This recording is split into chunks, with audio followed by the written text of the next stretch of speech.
माता दी, हर हर महादेव। कैसे हैं आप सभी? आशा करता हूँ आप सभी अच्छे होंगे, स्वस्थ होंगे। माता रानी आप सभी की मनोकामना पूरी करे, आप सभी के घर में महामाई सुख शांति बनाए रखे।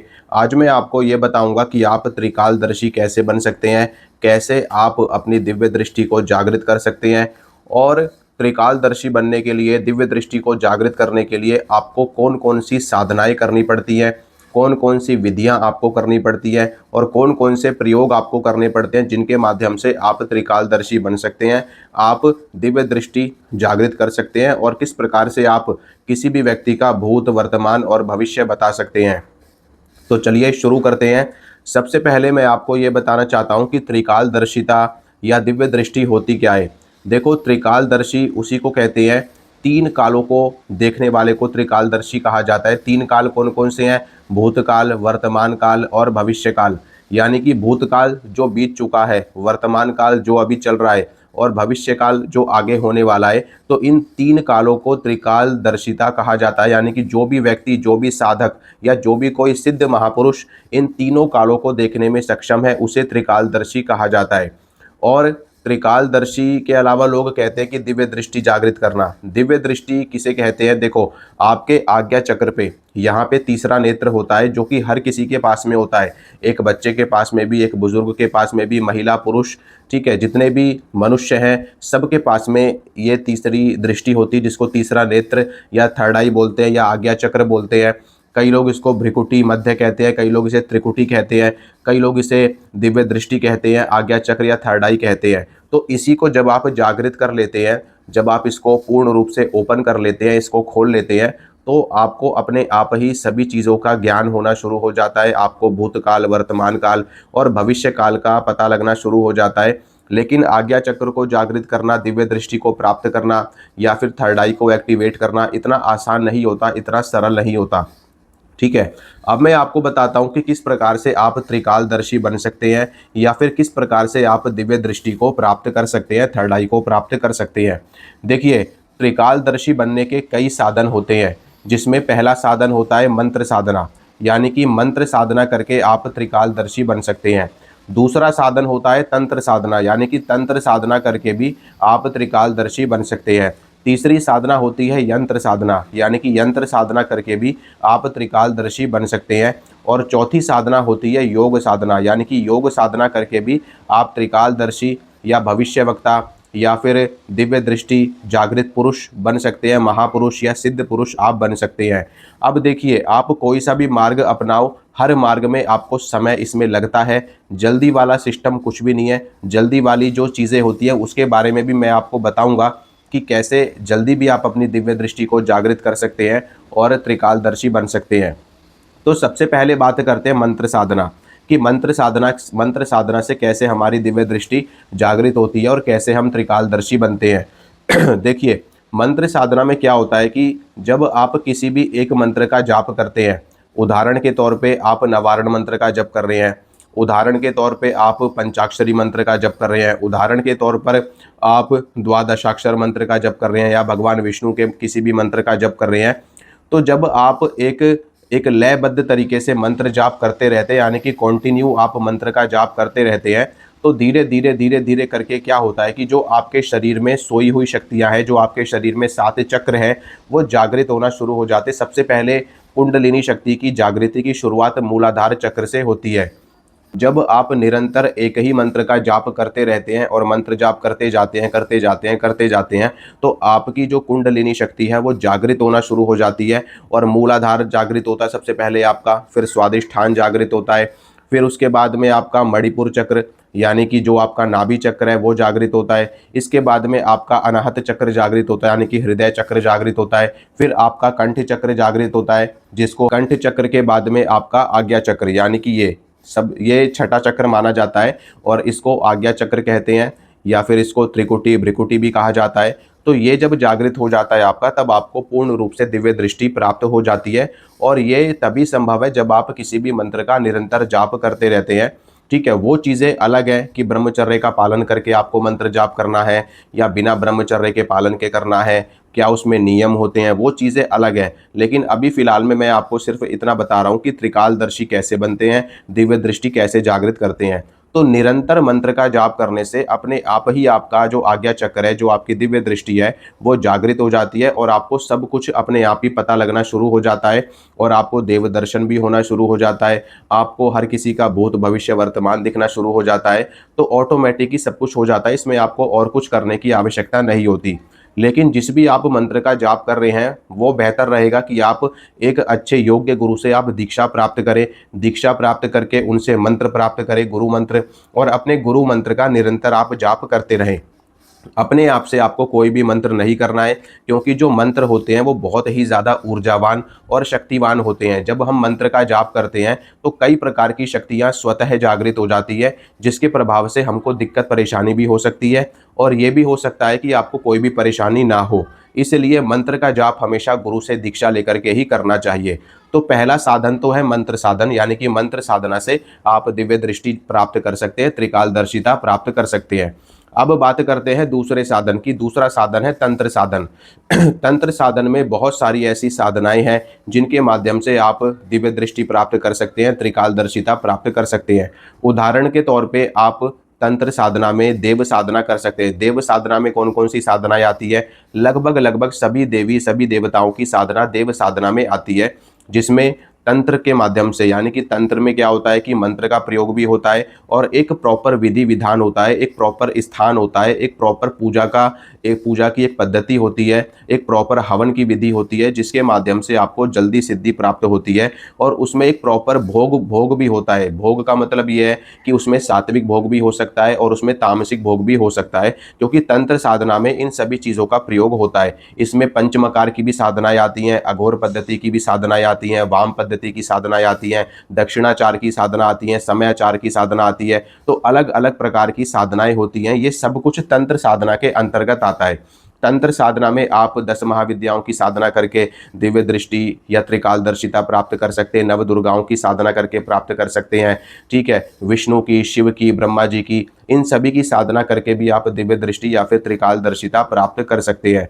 इसके अलावा इतर योनि की साधनाएं आती है तंत्र साधना में, जिसमें यक्षिणी साधना, योगिनी साधना, अप्सरा साधना, परी साधना, किन्नरी साधना, जिन्न साधना, भूत साधना, प्रेत साधना, पिशाच साधना, चुड़ैल साधना, डाकिनी साधना, शाकिनी साधना, किन्नरी साधना, नटनी साधना, नायिका साधना, अष्ट किन्नरी साधना, अष्ट योगिनी साधना, ऐसी तमाम साधनाएं जो इतर योनि की साधनाओं में आती है, इनके माध्यम से भी आपको दृष्टि प्राप्त होती है। इनके माध्यम से भी आपको दिव्य दृष्टि या त्रिकालदर्शिता मिलती है।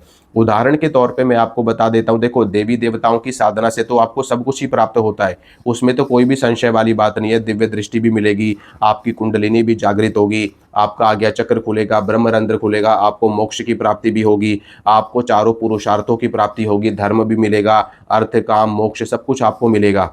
लेकिन देव साधना में थोड़ा समय आपको लग सकता है, हो सकता है इसमें आपको कई वर्ष लग जाए, आपको 12 वर्ष लगे, 5 वर्ष लगे, 10 वर्ष लगे, 3 वर्ष लगे, या हो सकता है आपको 50 वर्ष लगे, 40 वर्ष लगे। तो देव साधना में सिद्धि प्राप्त होने में समय लगता है, यानी कि दृष्टि प्राप्त होने में समय लगता है।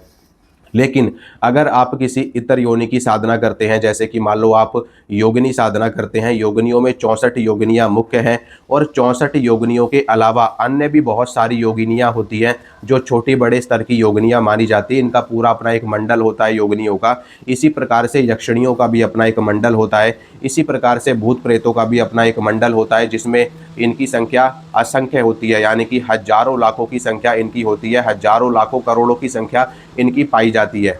तो अलग से आप इनकी साधना करके भी दिव्य दृष्टि प्राप्त कर सकते हैं, त्रिकालदर्शिता प्राप्त कर सकते हैं।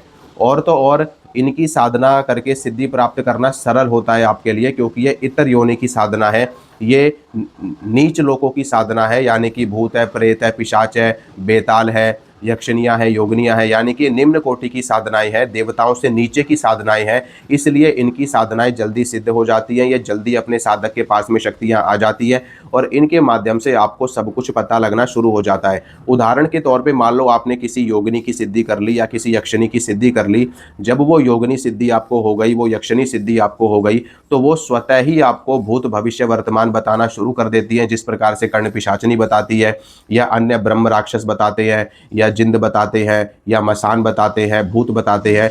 तो योगिनी और यक्षिणियाँ भी उसी प्रकार से अपने साधक को सारा ज्ञान करवाती हैं, लेकिन यक्षिणी और योगिनी थोड़ी सी हायर एंटिटी मानी जाती है भूत प्रेतों पिशाचों के मुकाबले। यानी कि यक्षिणी यक्षलोक की शक्ति है और योगिनी माँ भगवती की परम सेविकाएं मानी जाती है। इनकी सिद्धि करके भी आप त्रिकालदर्शी बन सकते हैं, भूत भविष्य वर्तमान बताने में सक्षम हो सकते हैं। तो ये सारी चीज़ें आती हैं तंत्र साधना के अंतर्गत। ठीक है, अब बात करते हैं यंत्र साधना। यानी कि यंत्र साधना करके भी आप दिव्य दृष्टि प्राप्त कर सकते हैं। यंत्र साधना में क्या होता है कि आप स्पेसिफिकली किसी भी एक देव की यंत्र साधना करते हैं।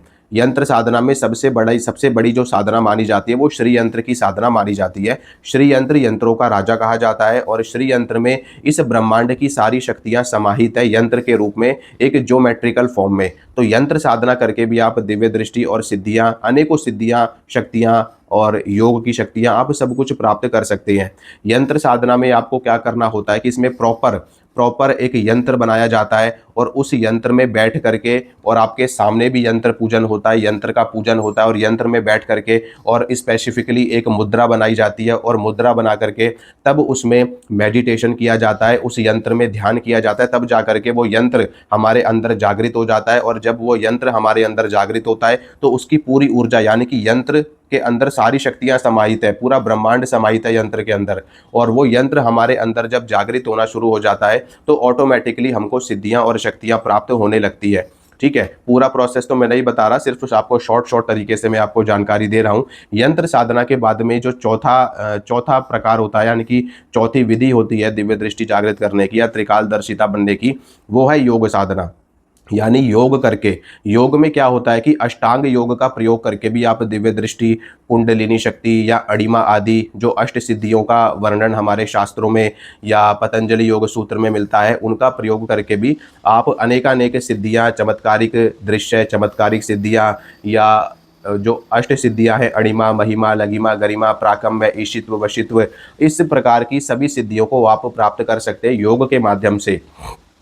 योग के भी कुछ नियम होते हैं, कुछ इनकी विधियां होती हैं, जिसमें क्रिया योग आता है, राजयोग आता है, तंत्र योग आता है, मंत्र योग आता है, यंत्र योग आता है। तो योग के भी कई प्रकार होते हैं, जिसमें सबसे ज़्यादा प्रचलित और सबसे ज़्यादा जो सिद्ध योग माना जाता है वो अष्टांग योग माना जाता है।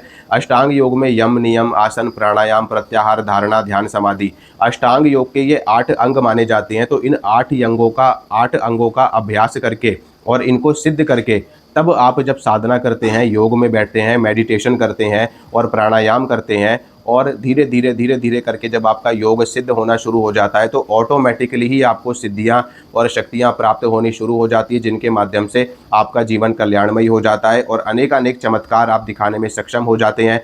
किसी का भी भूत भविष्य वर्तमान बताने में आप सक्षम हो जाते हैं और इस ब्रह्मांड में आप सब कुछ करने में सक्षम हो जाते हैं। किसी भी लोक की यात्रा करने में सक्षम हो जाते हैं, अपना कायाकल्प करने में आप सक्षम हो जाते हैं, भूत भविष्य वर्तमान बताने में सक्षम हो जाते हैं। किसी भी प्रकार का ज्ञान आपको चाहिए, आपको वहीं बैठे बैठे उसी स्थान पर शक्तियों के माध्यम से, देव शक्तियों के माध्यम से, यक्षिणियों के माध्यम से आपको वो ज्ञान प्राप्त होना शुरू हो जाता है और आप एक सिद्ध योगी बन जाते हैं, सिद्ध महापुरुष बन जाते हैं। और फिर आप जन कल्याण का कार्य भी इन शक्तियों को जागृत करके प्राप्त कर सकते हैं।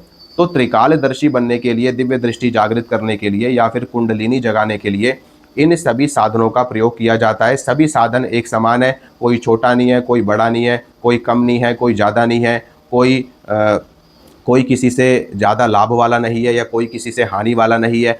बस डिपेंड करता है कि आप किस माध्यम से अपनी शक्तियों को जगाना चाहते हैं, किस माध्यम से आप शक्तियों को प्राप्त करना चाहते हैं। जिस भी माध्यम में आप जाना चाहेंगे आपको वो सब कुछ प्राप्त हो जाएगा। बस डिपेंड करता है कि आपको सिखाने वाले गुरु, आपको सिखाने वाले आचार्य उसमें निपुण होने चाहिए, उसमें सिद्ध होने चाहिए, तभी वो आपको पूरा ज्ञान करवा पाएंगे और आपको सिखा पाएंगे।